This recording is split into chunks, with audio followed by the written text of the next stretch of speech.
Good morning, everybody. It's finally here. The 2021 NTT INDYCAR Series season begins this weekend down in Barber Motorsports Park in Leeds, Alabama. It'll be the first race of what should be a thrilling, exciting season for the series. We got a lot of big storylines overall in general and in just the specific for this weekend for the series, which is fun to watch, fun to see. Should be a lot of excitement building. We've been waiting for this since last October, and it's finally here. They don't get on track on Friday. They'll start on Saturday with 2 practice sessions, followed by qualifying to close out the day. We'll have a warm-up on Sunday morning, and the race late Sunday afternoon, 3 p.m. Eastern, 3:42 Eastern, green flag, 2:42 locally down there in Alabama. That's something that will probably take place all year in terms of a weekend schedule. They talked about that in the media call on Wednesday, that you're probably going to see on natural road courses, we'll see 2-day shows, practice a couple times, qualify to close out the day, and then you have a warm-up in the race on Sunday. We're on street courses because they more of a festival-type atmosphere. They take longer to build, a lot of more hours to spend, so you might as well spend more on track time. So instead of having a 2-day show, they'll move to 3-day show. But it really doesn't change much in terms of on-track activity, because you're going to get, instead of 2 practices on Saturday, you'll move one of them to Friday. You'll have one on Saturday. You'll still qualify, and then Sunday you'll race. So this should be par for the course this year, outside of obviously the Indianapolis 500, which will be a beast of its own. And then you got Texas, that's a doubleheader show, which is a little bit different this year. But that's something you should see all season long, the standard schedule like that. And I personally like it. I think the teams will like it because it saves some time and money, because you're not practicing as much. You don't need that extra day in some cities for hotels. So I think the fans like it because it's condensed and you get more on-track activity. But that's one change you'll see this year. But in terms of on-track activity this weekend, I wrote about the preview with the favorites. This I think it came out on Tuesday or Wednesday. We talked about what you're going to see. An odd trend. This is the 3rd straight year. Usually every year we start in St. Pete. This is the 3rd straight year we've started at a different venue. As I said, to start off this program, you had St. Pete, and Joseph Newgarden won that race, and he won the championship in 2019. Last year, Scott Dixon won at Texas, and he won the championship. Now here we are at Barber. Does the race winner this weekend win the championship come the fall? It'd be one thing to watch. It's tough to win championships. You know, Scott Dixon and Joseph Newgarden, I wrote about this for my season preview. They've won every championship since 2017. They dominated last year. Does that stay par for the course? It's the toughest series from top to bottom in the world. Nobody can debate that. And it's how much can you close the gap to those two? So that's to be something to watch. In terms of the season, that's a big storyline that I wrote. Is number 5, in fact, is this youth movement coming in to challenge these veterans. You got Newgarden just turned 30. Rossi's only 29. He just turned 29 last September, so he's not quite eclipsed the 30-year-old barrier. Rinus VeeKay, last year's Rookie of the Year, is only 20. And you got a pair of 21-year-olds in Colton Herta and Pato O'Ward that you got to watch too. So those guys are coming. Alex Palou, a lot of 20-year-olds versus Newgarden just turned 30. But then you got the 40-year-old club with Dixon, Tony Kanano's part-time, Elliot's part-time, Hunter Ray's in there. Hinchcliffe's in his 30s. So you got a good mix of 20-year-olds, a few 30-year-olds that are really good, and then you got the 40-year-olds that aren't going anywhere. So it's going to be really fun to watch. Pato and Colton are the future. We could see that. VK is going to enter that mix. Palou, now he's in a Ganassi car, could enter that mix. So it's going to be fun to watch these guys as the season goes on. But as I'm looking at my sheet, Newgarden and Dixon, though, I mean, Newgarden won 15 times since 2017. Nobody's won as much. It's 23% of the time. Will Power is tied with Scott Dixon for second at 10 apiece, and then no one else has more than 7. So you can see there's a gap there. How much can a Pato or Colton close that gap? That's going to be fun to watch. And don't forget Simon Paginode's right there too. Where it is him and Will Power in a contract year, how much does that play in a mix? That's another storyline to watch. Those are 2 Penske seats. Penske doesn't like running 4 full-time cars. They prefer to keep it at 3. You got 4 this year. Newgarden, is not going anywhere. I don't see Scott McLaughlin being a one and done. They're not going to cut ties with him. So with Power and Paginode, both past champions, both Indy 500 winners, do you cut ties with them? One of them at season ends in? Is it going to be those 2 for 1 seat? Do you come back with 4? Do you re-sign them?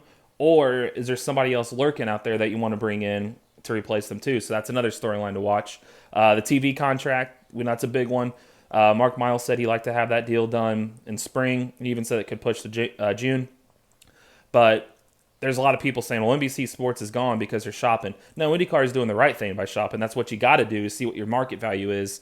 And then you can take it back to NBC and say, this is what we can get elsewhere. What do you want to bring us? Or does NBC offer them more than what anybody else is out there? That's why IndyCar is doing their due diligence. I applaud them for that. It's what you got to do. We know that you got Peacock in there. That's what every practice and qualifying session is going to live. We don't need to have races behind a pay window, a paywall. Does any other network out there going to put their races on a major, whether it be network TV or like a ESPN, ESPN2 type deal like F1 has? That's what IndyCar is doing. They're shopping, so I applaud them for that. That's one thing to watch too. That's part of my top 5 storylines to watch. Another one is, we just talked about Power Dixon, but how far can they rise up the record books this year? Dixon's got 6 championships. One more ties him with AJ Foyt for most all time. His 50 wins are too shy of Mario for second most ever. AJ Foyt's got 67. He's obviously not reaching that this year. How long does he stay around to get to 67? It's going to be tough to do in a tough series.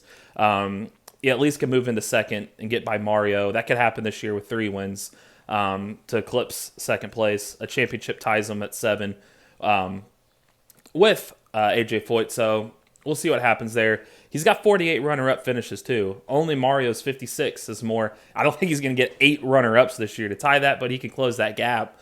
He's had 8 runner-up finishes the last 2 years combined, so I expect he'll get several, a handful to close that gap. Combined, that's 98 top 2 finishes between his wins and second place. Mario Andretti has 108. It took him 108 starts to get there, or 407 starts to get there. I'm sorry, out of his 108. Dixon's got 98. And he's only made 335 career starts to do that. Foyt's got 97 top 2 finishes, did it in 369 starts. So you can see the percentages there for Dixon to lead that category. And he's 10 away from the most top 2 finishes ever. So that's crazy. 29% of his 29% of all of his races land him in a top 2 finishing spot, which is absolutely insane. His 123 podiums, second most. Mario's got 144. He's scored 26 podiums in his last 3 years, so that's attainable, guys. Top 5s, he's got 174. Mario's got 194. He's only 20 away. So, again, another stat that's attainable. We could be looking up, if he stays around 3-4 more years, that Dixon can have the most championships, knocking on the door for most wins. He'll have the most top 2 finishes, most podiums, and most top 5s, which is absolutely incredible. And he doesn't get the attention that he deserves. So that's just another storyline for another day, but that's a stat he could tie or get. A lot of stats he could tie or eclipse, and some of them can happen in 2021. Will Power, he's got 39 wins. A lot of people don't realize that. It's tied with Al Unser for 5th most ever. He's had at least one win in 14 straight years now. Can he make it 15 straight years? I think he can. The other thing is the pole mark. He's won 5 poles last year, 3 in 2019, 4 more in 2017, 6 in 2016. So he's getting close. He's getting really, really close to Mario's record. Can he do it? I think he can. I think we could see it happen this year. If not this year, it's going to be probably the year after if he could stay with Penske, which is why it's a good storyline to watch for Power. The top storyline everybody's talking about for the season, Jimmy Johnson, Romain Grosjean, Scott McLaughlin, all rookies. It's hard to believe those are all rookies. A 7-time Cup champion, multi-time, 3-time Supercars champion, and then you got a guy in Romain Grosjean who's made several Formula One starts. They're your rookie class. Those are your influx of talent coming in, and we're not even talking about Indy 500 only with like a Montoya, guys like that. Elio's part-time, Tony Kanaan's part-time.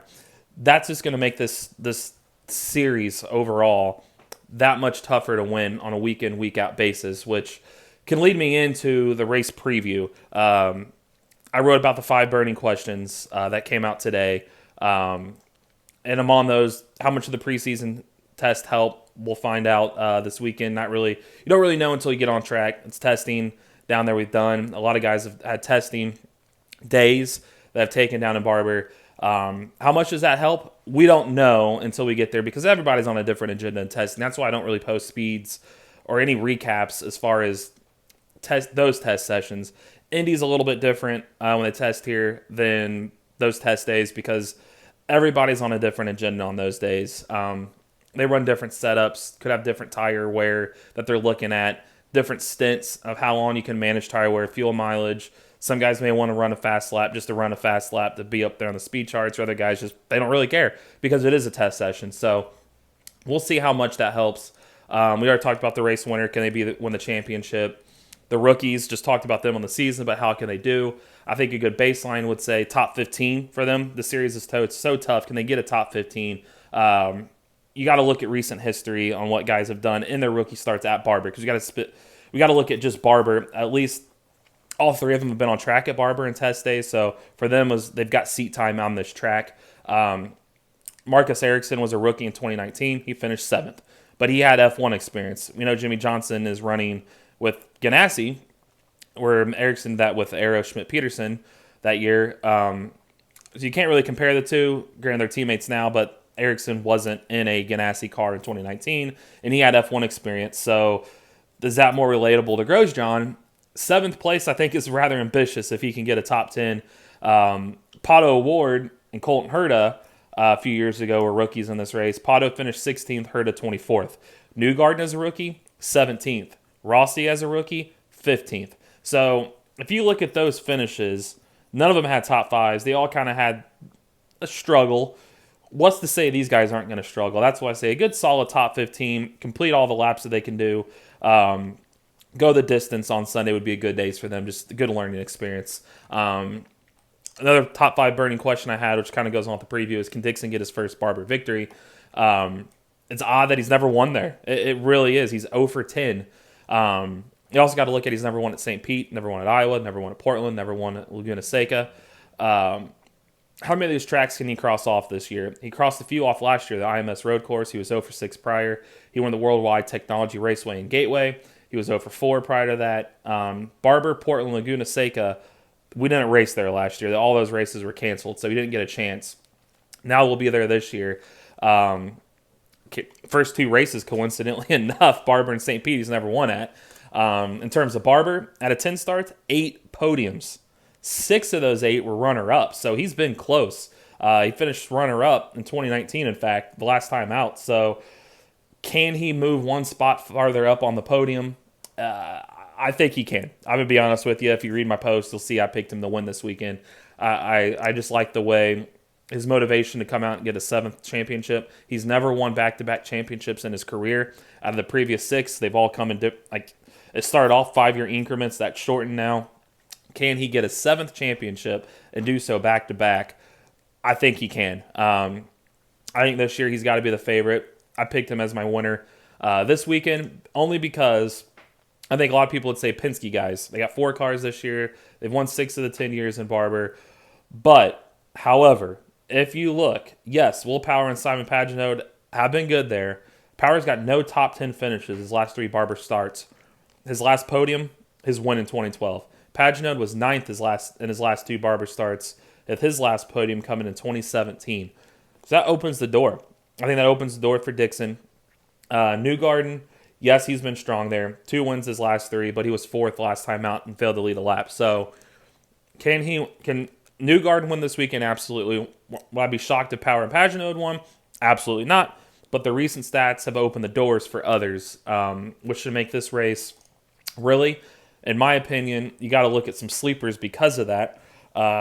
What better than Sebastian Bourdais with Foyt? He finished 3rd last start out with Coyne in 2019 at Barber. He was 5th the year prior, 8th the year before that. He's got 4 top 8s his last 5 Barber tries. Ericsson has talked about. He's made 1 Barber start. He finished 7th. What about Alex Palou? He's never raced there. He's with Chip Ganassi Racing. This track favors his driving style. I think he's going to be a guy to watch. Ryan Hunter-Reay, 2-time winner, finished runner-up 2018. He's got 5 top 8 finishes his last 7 Barber tries. He was 8th last time out. Watch out for him. James Hinchcliffe, he's back full-time with Andretti. 6 straight top 7 finishes. He was on the podium in 2018. He's another guy to watch. And my final grouping to watch, I'll group them together, is Rahal, Letterman, Lanigan.